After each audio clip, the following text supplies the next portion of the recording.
Patrick, I don't feel bad for you, sir. I really just don't feel bad for you. I knew Joe wasn't attracted to Madison. The reveal told me everything that I needed to know, so I feel validated at this point, okay? And KB, you can't make Edmond someone he's not. But what I will tell you is that you need to run and run fast. Hey y'all, it's Chloe and we're back with another video. Love is Blind, season 9, episodes 5 and 6. Y'all, we got some things to get into, and I'm already telling you right now, I don't think none of these couples are going to make it.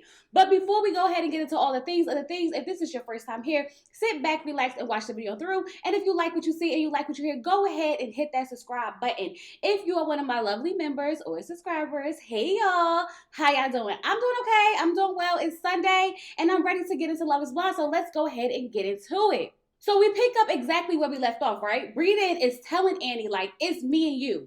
It's me and you for the rest of our lives. You are my person, okay? Are you really sure about Nick? It can't be Nick. It gotta be me. She says that she's not going to wait. And he's like, I've been telling you you're my number one. I've been telling you, I've been choosing you. You've been my number one since day 2. And I loved you since day 5. So he is really trying to plead his case. And Annie is just sitting there not having it, okay? She starts crying because she's really trying to figure out if she's making the right decision. And she's trying to tell him, like, I want someone who's going to choose me. And he's like, I've chose you. I'm choosing you. And she feels like he didn't even fight for her. And I'm like, girl, he's fighting for you now, but she don't feel like that's enough, okay? You should have been fighting. You shouldn't wait till I made up my mind to now want to get in the ring and fight for me. She's like, why didn't you validate me? You were my number one as well. But she feels like he's never told her that he loves her. It didn't work, Breeden. It just didn't work, y'all. I mean, he was fighting for her. And I'm just like, girl, you don't even know what you're getting yourself into when it comes to Nick, because I don't trust Nick at all. No matter how much begging and pleading Breeden was doing, it was not working. And she literally just had to let that man know that she was going with Nick. And I mean, he is a wreck. He is taking this really, really hard. All I can say is that I hope when he comes back and they all meet up together that she realized that she made a mistake, okay? Now, I don't know if they would have been perfect together, but I know for a fact that it's not going to work out with her and Nick. So now Megan and Mike are in the pods, and he's telling her that he wants to take her on a trip, maybe to Italy, maybe to Tulum. He's trying to like woo her over and let her know that he can give her the lifestyle that she's accustomed to, okay? So he's asking her if she's all in or is she taking baby steps. So she's like, well, I definitely have strong feelings for you. And she said that she was falling in love with him, but she hasn't made up her mind. And I'm like, Megan, you don't have time, sis. You need to make up your mind. Who are you going with? Honestly, I don't think Jordan or Mike is for her. And I'm still mad at Blake for leaving because he really messed up my love story that I thought we was about to have, okay? Now, he said that he's super sure about her. And I don't like the way that he's handling all of this because this is a test for him. Okay, he's literally playing mind games with her. The whole time he's in the daggone pod, he's like basically giving her an ultimatum, threatening to walk out the door, doing all the things of the things. And then he's putting doubt in her head about Jordan, basically saying like, oh, we are two totally different people. It's low-key really, really shady. Mike plays mind games and I don't like it, okay? And I've also seen some videos about him that says that he doesn't pay his people and he's a scammer and he owe all types of stuff. So I know for a fact how I feel about Mike isn't too far off. He's definitely giving me controlling. He's definitely giving me arrogant. Like, I don't like Mike at all, okay? I don't care how much money he claims to have or what kind of lifestyle he think he can give her. It's a no for me on every corner, okay? But that does not mean that I want her to choose Jordan. But I guess she got to choose somebody, right? So I guess it got to be Jordan. But I don't like the fact that he's playing all these games. Because either you want the woman and you're going to tell her that you want her, you're going to fight for her. But you don't have to talk about the other guy and you don't have to give her an ultimatum by making it seem like you're going to walk out. And then he tells her like, I'm not walking out on you. I'm just leaving a little early so you can think. Sir, bye. Bye. Like, and I understand why she felt the way she felt because he really mind-effed her. That was the goal, that was the plan, and he thought it was going to work. It was very manipulative. So now Megan goes to talk to Jordan, right? And Jordan feels like he got this in the bag. Jordan talking about how everyone else has all these connections. He like, everyone got all these connections. I really feel bad for them because I feel like me and you are solid. And she was like, Well, I do have another connection. Baby, that smile turned into a frown real fast. He was like, oh, really? I'm like, Jordan, you didn't know that Megan had other connections? You really thought it was just you? Now he feels like he needs to like plead his case because he realized that he's asking her for a lot, okay? Especially when it comes to his son, her stepping in being a stepmom. He's trying to let her know, like, I don't need nothing from you. I just need you to love me and love my son, and I'll take it from there.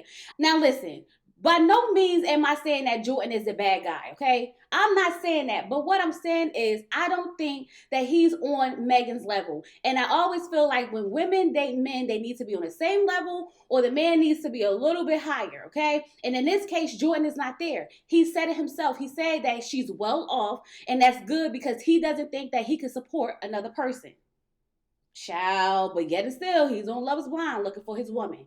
But while they're in the pods talking, she slips up and she tells him that she loves him. And he was like, oh, so you love me? I love you too. And I was just like, I don't know why I'm smiling. Y'all know I'm a sucker for love. And I really genuinely feel like Jordan is a good guy. Okay, I just don't think he's good for Megan. Okay, but nonetheless, I was sitting there and I was in my feels a little bit. It was cute to watch. I was all smiling. They love each other and they gonna pick each other, so it's over for Mike. And at the end of the day, I'd rather her be with Jordan than Mike because I definitely feel like Mike is controlling. Okay, and I don't want that for Megan at all.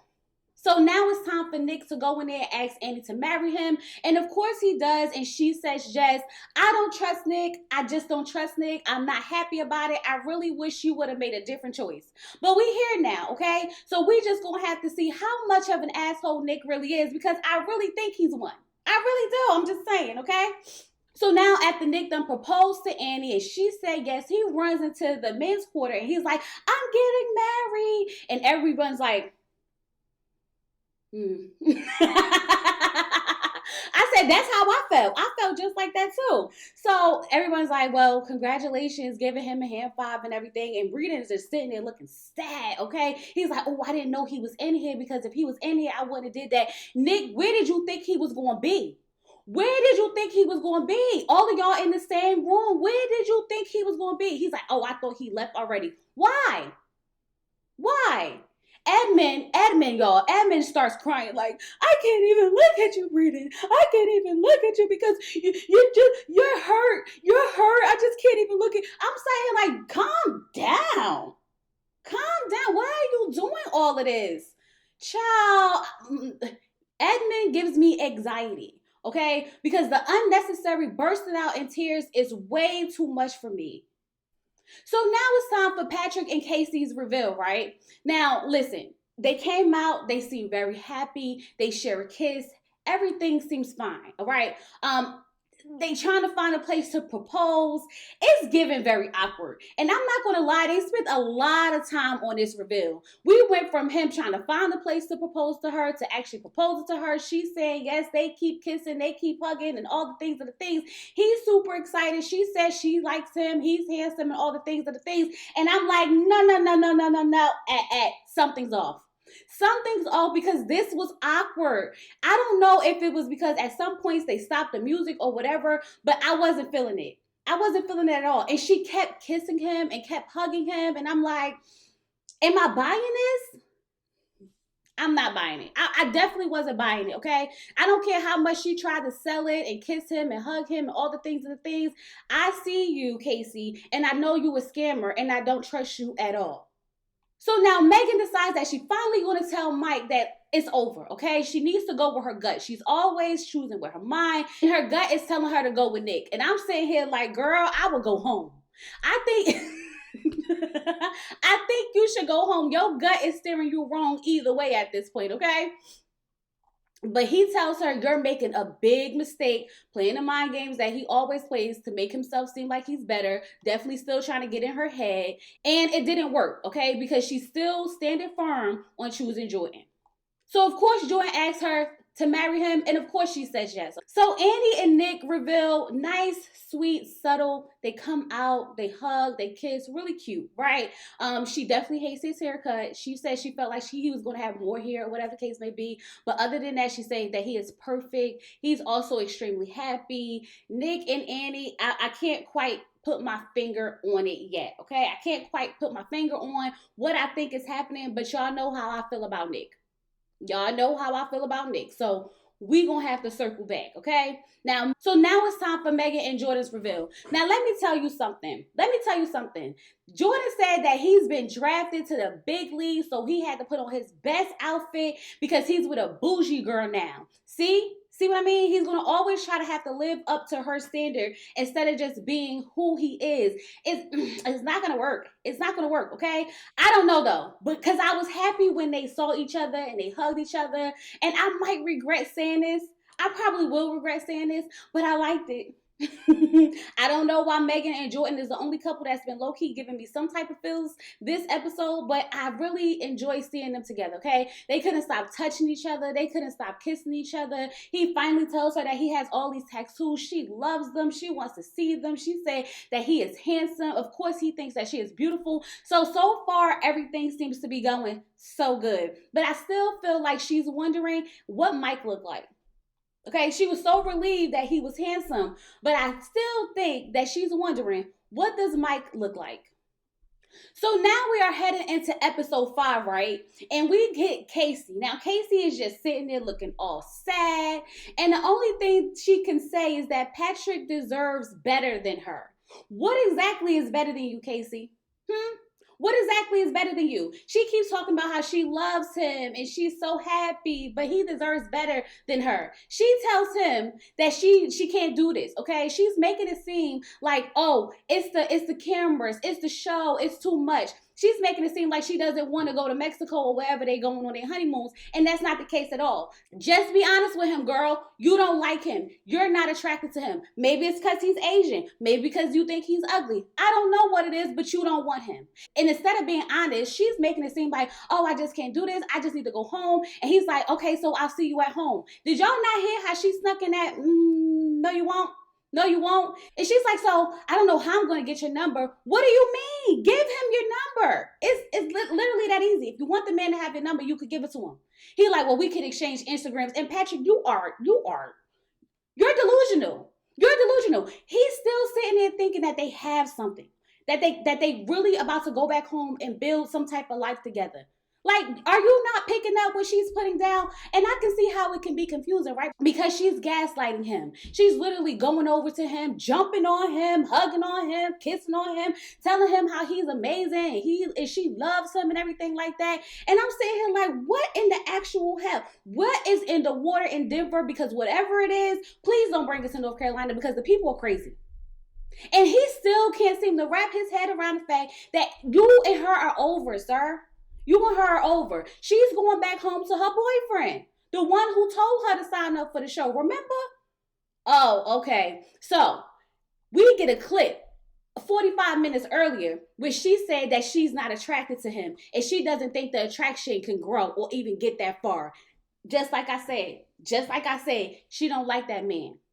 She didn't like that man when she saw him. And it's low-key kind of scary because the way she's sitting over there, kissing on him, jumping on him, hugging on him, and knowing that she's not attracted to him is weird. So is it because he's Asian? I think it's because he's Asian. Because, girl, you did a whole lot to not be attracted to somebody. I'm just saying. So now we have our 5 couples. We had 6, but y'all already know what happened with Patrick and Casey. It's done for them, okay? I don't know if he think he's coming back, if he gonna meet her at home or whatever. We'll get to that when we get to that. But now we have 5 couples, okay? Allie and Anton, Madison and Joe, Annie and Nick, Megan and Jordan, Edmond and KB. Baby, this is a cast, okay? When I tell you that they went for personalities and crazy this year, they went for personalities and crazy because they definitely wasn't going for love. I'm just saying, okay? Now, this is when everything gets good because we going to Mexico. So I am so ready for all the shenanigans that's about to take place because the shenanigans is definitely about to take place, okay? So, Edmond did something really sweet. He bought KB some sneakers. He got her matching shirts. And I'm just like, oh, I love that, okay? I love that he was considerate. He was thoughtful. I still don't think it's going to work, though. I still don't think it's going to work. Now, Allie, I can't stand that girl's voice. I just can't. Her voice annoys the living crap out of me, okay? And she's telling him, oh, kiss me with your eyes closed. And I'm like, girl, if your eyes closed, then you won't know his eyes open. So is your eyes open too? Child, she doing a lot. Then she talking about how her ring was only $5,000 and it could have been $10,000. And he like, well, you marrying the wrong man. And she was like, well, don't you think $10,000 is enough for your wife who's going to have your children? No, it's not going to work. It's not going to work. See, y'all fell in love too fast if you ask me, Anton, because she's going to give you a run for your money, okay? And she's going to run them pockets dry. I wonder if she was honest about, the lifestyle that she wants her man to provide for her. I'm just curious. Y'all, I'm looking at Madison and I'm like, oh, Madison really just be out here tripping over stuff. Poor baby, homegirl really can't see. She's so cute, okay? I was sitting there watching him and I'm like, oh my God, I just love how Joe is so gentle with Madison. And then I was like, damn, I spoke too soon. Because he's in a confessional talking about how, he usually prefer thinner women. And I was like, yup, I knew it. I knew something was off with the reveal. I just could not pinpoint it. And it's because he's not attracted to her, okay? But he does say that the attraction can grow. Just because you can have sex with someone doesn't mean that the attraction can grow. But we'll have to see. You know what? I ain't going to write it off completely just yet. But I don't think he likes her for real. But y'all know he just needs a place to stay, right? So he'll stick around for a while. I'm sure he will. KB and Edmond in the bathroom. Him trying to shoot that daggone bug away was so hilarious. Like, he like, shoot. She like, kill it. And I'm like, girl, you gonna have to be the man. Okay, so who's going to be the man? You. Okay, she's pulling off her eyelashes. She's showing him about the facial lotions compared to the skin lotion. They having a little bonding section. It's cute or whatever, but K-Bree's really just settling. She just wants a man, any man, and that man at this moment is Edmond, okay? So now everyone is going on these fun dates. They having a good time. Everyone's connecting. I mean, I'm so glad that they didn't bore us with the details of it all, but we did get some quite interesting conversations, all right? So KB and Edmond are out to lunch. So she's telling him how she wants to get a gift for him too because she's competitive and she likes to spoil her man and men like surprises too and this, that, and the other. Then she talks about how she's a nurturer and she's protective, but she also wants to feel protected. Now he said that he's protective as well, but he also respects her independence. But she's like, well, I don't always want to be independent. I'm tired of being tough. And I'm like, well, girl, why did you pick Edmond? This is what I mean by you just pick someone to pick someone because there was no reason. Nothing about Edmond screamed masculine. And I'm not saying like he's not manly, but I'm just saying you're taking on a role of being someone's mama. I'm just going to put it out there. I said it before. It's given very much you're going to be his mama. You're going to nurture him. You're going to take care of him. I told you that it's going to give 60-40, 70-30, not 50-50. Told you.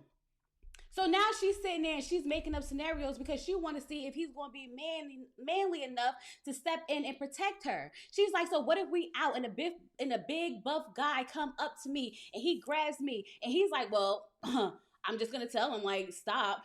And she's like, but what if he's pulling me? He's like, I don't like confrontation. I'm going to get security. And she's like, you're not going to help me or nothing. And he's like, I'm not putting my hands on another man unless it's for a handshake or a hug. And I was sitting here like, that's your man. You want to stick beside him. That's your man. That's the one you pick, even though it was very clear that he was not that type of man. I already said this in the last episode review that if you want Edmond, you're going to have to love Edmond for exactly who he is. You cannot pick and choose parts of him that you want and then the other parts you want to change. Absolutely not. It was very clear in the pod who that man was. So I'm trying to figure out why you getting out here trying to see if he's going to be a man and stand up for you. The man wouldn't even kill a bug in the bathroom. Be effing for real.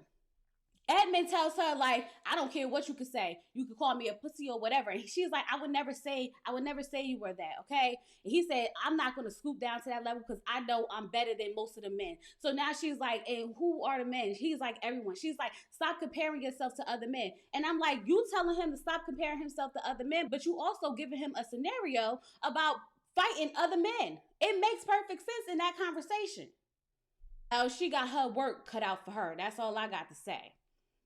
So now Madison and Joe are on a boat and she's just giving him compliment after compliment. And she's like, I love you, I love you. But she feels like she always has to say it first because Joe don't like you, Madison. I'm sorry to tell you, he just don't like you, okay? She said she always felt like she's not enough and she don't like feeling like that. So he's like, do I make you feel like you're not enough? And she says no. And I'm like, I beg to differ. Because she started bringing up how she knows that he's not attracted to her, which already lets me know that he feels that she's not enough. Even though he says that he does think she's beautiful and he loves her body and she's so sexy, he's lying to her to make her feel better. He's really not there yet. Is it growing? Could it get there? Possibly. But at this moment, nah, he not there yet. Not at all, okay? So now it's time for everybody to meet up, y'all. And I'm just like, this is my part. This is what I'm here for. I'm ready for all the things, okay? So here we go. The girls and the guys split up, right? And KB's talking about Edmond and how he had his initials taped to his shirt. And the girls are like, yes, we love that energy. It's everything, all right? And she was like, yeah, I know. And it's crazy because I still haven't had sex with him yet. And that's when we find out that she's waiting to her wedding night to have sex, right? Now, Megan said, listen, I don't know what you're talking about. Because although Jordan isn't my typical type, we had the best sex ever. And I said, Megan, I just caught what you said. Jordan is your type. Yeah, you wondering what Mike doing right now, huh? Maybe not, child, because she said the sex was good. Because, once you get hypnotized, it's a whole different thing. Them feelings start growing. So he might end up being her typical type. Who knows, right? Then Madison was like, well, look, me and Joe have amazing sex. I said, child, everybody was out here humping on the first night. Everybody, except for Edmond and KB. Child, and when Edmond found out that everybody was having sex except for him. Oh, baby, he was feeling the type of way. At one point, he said that he respects it. He respects her decision to not want to have sex until marriage, this, that, and the other. But once everybody started getting in his ear and realizing that, he was the only one not having sex, that changed. He like, nah, I'm going to hit it. I'm going to hit it before marriage. And they like, well, it's only 4 weeks. You could give her 4 weeks. And he like, nah, because what you mean? Would you marry someone who you didn't have sex with? And they like, sir, I mean, it's a different situation. And I'm like, there he go with that, comparing himself. There he go. And it got very weird because now he's going over there and he's like rubbing on her feet. And I'm just sitting here like, this is cringy. This is awkward. It's like he's trying to like butter her up so that she can have sex with him. I don't know, y'all. I was sitting here like, this is very, very, very much weird because it was low-key almost soft porn. Because not only was he doing that, he started licking on her toes and sucking on her toes. And then they started playing, let me lick you up and down. I said, oh no, I can't watch. It's too much. It's too much. Y'all, no. Oh my God. And I believe KB when she said that she don't care what nobody else thinks. Because baby, the way I would have snatched my foot, like, sir, please stop. Because you're doing too much in front of all these people.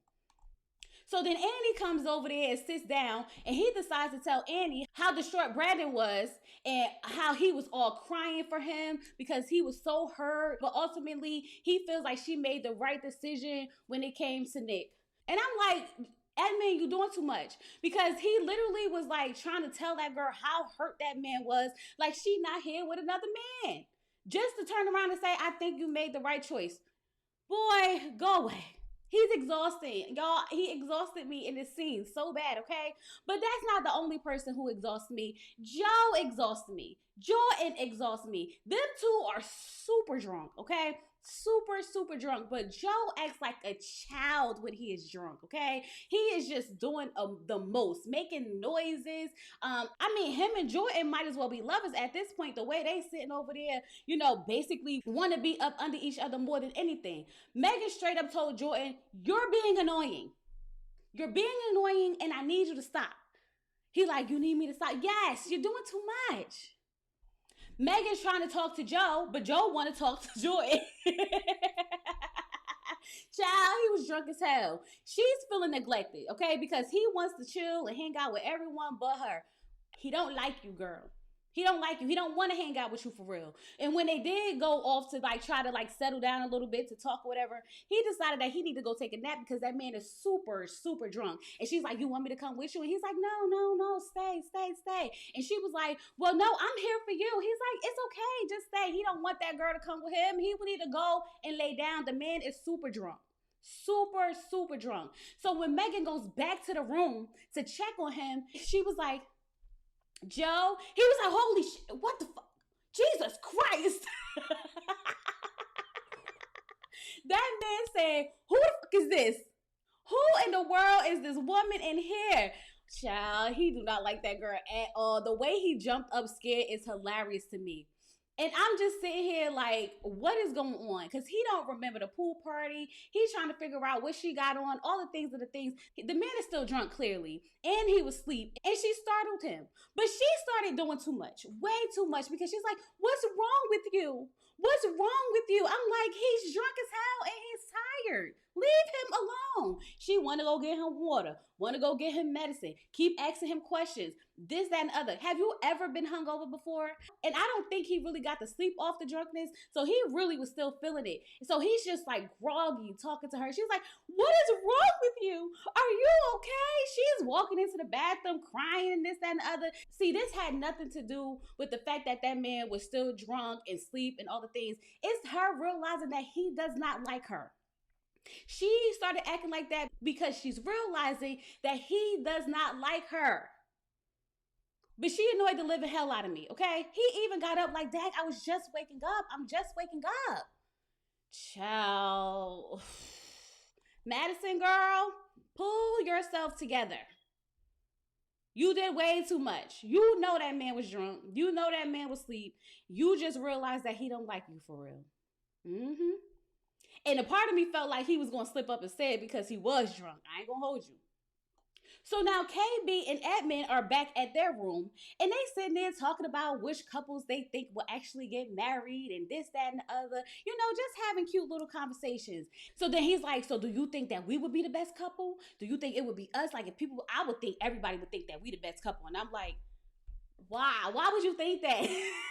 Why would you think that? And she's like, why do you care what other people think? And I'm like, y'all just sat there and was comparing the other couples. I feel like it's appropriate. I understand what she's saying because he always does compare himself to other people. But in the conversation, y'all was literally comparing the couples. It would make sense as to why he would wonder what the other couples think about them. Like, I just felt like sometimes KB just be like picking with him a little bit because it was a very appropriate conversation for the conversation that they were having, okay? So then he decides that he's going to give her a foot massage and then they just start talking, right? And then she asks him like, does it bother you that we the only couple that didn't have sex? And he was like, we the only couple that didn't have sex? And she was like, yeah. And he was like, oh, okay. Well, no, it doesn't really bother me. But he is trying to figure out why she is making him wait when she didn't make other dudes wait. So then he starts to do this weird laugh, cry thing where he's like, I'm giving you my all, KB. I'm giving you my all. And I'm the only dude not having sex. And you had sex with other guys and you don't give a F about them, but I'm giving you my all and I'm the only one not having sex. And I'm sitting here like, what is this? What is happening? And then I thought about it, right? Because before he started talking, he said, I don't want to say what I want to say because it's going to suck. And I'm sitting here thinking like you probably shouldn't have said that because you think that because you sitting out here rubbing her feet and you brought her a shirt and some sneakers that you deserve to have sex with her because everyone else is having sex. Absolutely the F not, okay? Now he's sitting here trying to force himself to cry, talking about how he gives his all, talking about how he's such a nice guy. I'm such a nice guy. I said, is he really trying to pity her into having sex with him? Is he really sitting there trying to play mind games? See, I know we want to say that Edmond is probably on the spectrum, and he probably is, but he also has a lot of trauma. Okay. And he also knows what the hell he is doing in this situation because what he is doing is manipulating her into feeling like she needs to have sex with him because he is rubbing her feet, because he is all in on her. Crazy. And I'm sitting here trying to figure out, you knew that this girl said that she was waiting for marriage. Why all of a sudden you want to switch it up? You think you're going to coerce her into having sex with you? Absolutely not. I'm glad she got up and walked away and called it a night because that was some bullshit. And if I was her, I would have dumped your ass that night because what you're not about to do is pity me into having sex. Because if you do it now, you would do it later. F you, Edmond. F you. And y'all, whew, Love is Blind is heating up big time. Big time, y'all. I cannot wait for the next drop. I can't wait for the next drop because it's getting good, okay? I need y'all to do me a favor. Get in the comments and let me know what y'all think about everything. Everything that happened so far in this season, baby. Get the conversation started, all right? Go ahead and like the video, hype it up, share with your friends, do all the things.